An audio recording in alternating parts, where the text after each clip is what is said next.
ginagawa ni Aubrey? Tawagan niya.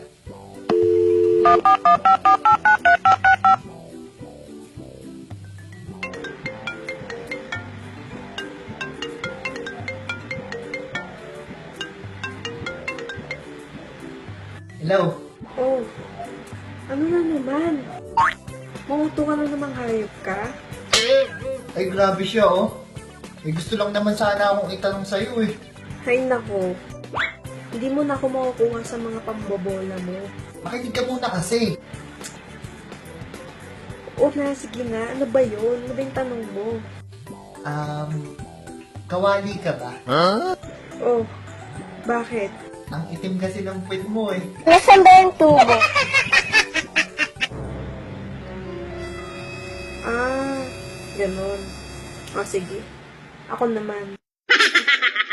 Buti ka pa, ang hard mo. Oh, tapos, Pero, yung titi mo, malambot.